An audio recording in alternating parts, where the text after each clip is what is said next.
Assalamualaikum warahmatullahi wabarakatuh. Waalaikumsalam warahmatullahi wabarakatuh. Puji syukur kita sampaikan kehadiran Allah Subhanahu wa taala dan tak lupa pula kita berselawat kepada Nabi besar kita yakni Nabi Muhammad sallallahu alaihi wasallam. Baiklah, pada pertemuan kali ini kita akan memulai Zoom tanpa melama-lama waktu. Kita mulai aja. Saya sebagai moderator dan pembaca pertama kita serahkan kepada Irfi Anita. Kita persilakan. Ivi.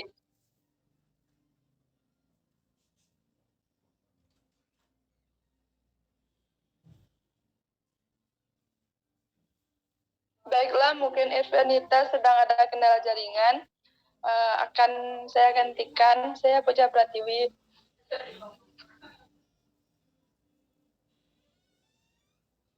Fisiologi sistem respirasi. Sistem respirasi adalah sistem yang memiliki fungsi utama untuk melakukan respirasi, di mana respirasi merupakan proses mengumpulkan oksigen dan mengeluarkan karbon dioksida. Fungsi utama sistem respirasi adalah untuk memastikan bahwa tubuh mengekstrak oksigen dalam jumlah yang cukup untuk metabolisme sel dan melepaskan karbon dioksida. Sistem respirasi terbagi menjadi sistem pernafasan dan atas dan sistem pernafasan bawah. Sistem pernafasan atas terdiri dari hidung, faring, dan laring. Sedangkan sistem pernafasan bawah terdiri dari trakea, bronkus, dan paru-paru.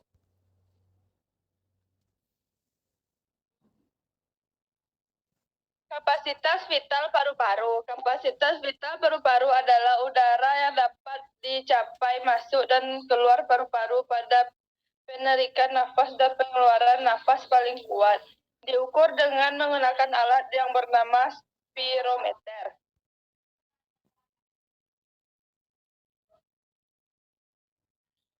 Ventilasi paru-paru dan pertukaran gas dalam paru.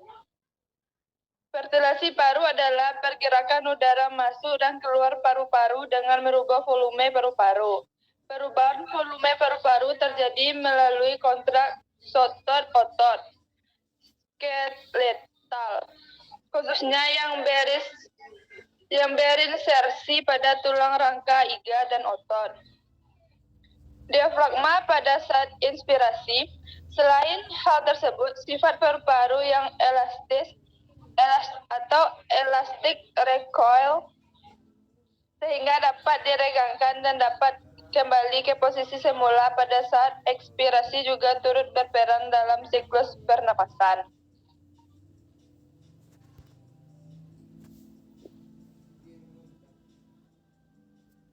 Pertukaran gas dan paru-paru.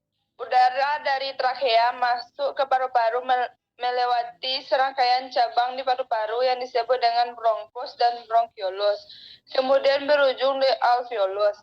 Ketika udara mencapai alveolus, terjadi proses pertukaran antara oksigen dan karbon dioksida pada pembuluh darah kecil yang bernama kapiler. Sekian moderator, terima kasih.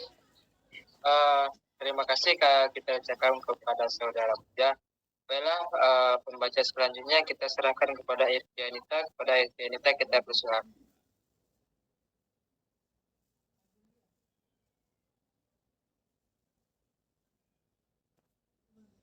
Irfi Anita. Hadir. Dimohon melanjutkan membacanya. Volume oksigen maksimum. Volume oksigen maksimum atau VO2 max merupakan jumlah maksimal oksigen yang dapat digunakan oleh seorang individu untuk diubah menjadi energi ATP. Setelah berlari selama 2,5 menit dengan kecepatan 282 meter per menit, VO2 dari subjek tersebut mencapai angka 4080 liter per menit. Karena VO2 dari subjek tersebut tidak meningkat pada kecepatan 259, 267, 271, dan 282 meter per menit melebihi VO2 yang didapatkan pada kecepatan 243 meter per menit. Maka disetujui bahwa pada kecepatan tinggi VO2 mencapai titik maksimal di mana tidak bisa ditinggalkan lagi dengan usaha apapun.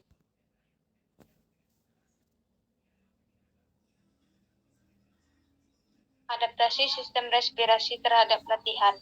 Bekerja dan bergerak merupakan fungsi tubuh. Untuk bekerja dan bergerak diperlukan energi. Energi diperoleh tubuh dari pembakaran zat makanan oleh oksigen. Untuk memperoleh zat makanan, orang cukup hanya dengan makan sehari 3 kali. Hal ini disebabkan karena zat makanan dapat disimpan dalam sel-sel tubuh dalam jumlah yang cukup. Lain halnya dengan oksigen yang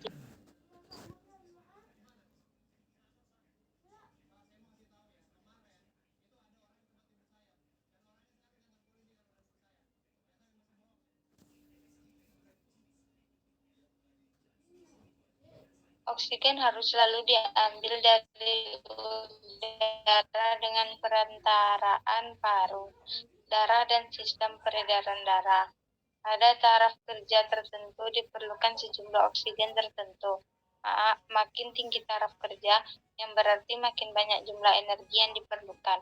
Makin banyak pula jumlah oksigen yang diperlukan. Kemampuan tubuh untuk menyediakan oksigen disebut kapasitas aerobik, terutama bergantung kepada fungsi sistem pernapasan, darah, dan sistem kardiovaskular.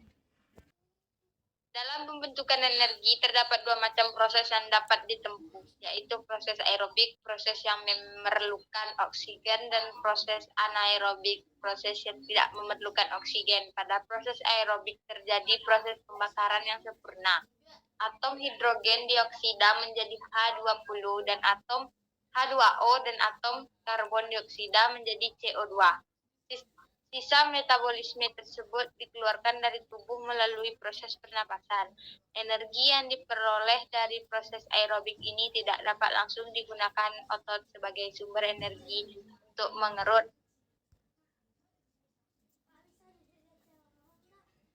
Sekian saya kembalikan kepada moderator. Sekian presentasi kami pada pertemuan sebelum ini. Mungkin kalau ada kata-kata yang salah kami mohon maaf. Baiklah, kami akhiri dengan mengucapkan Assalamualaikum warahmatullahi wabarakatuh.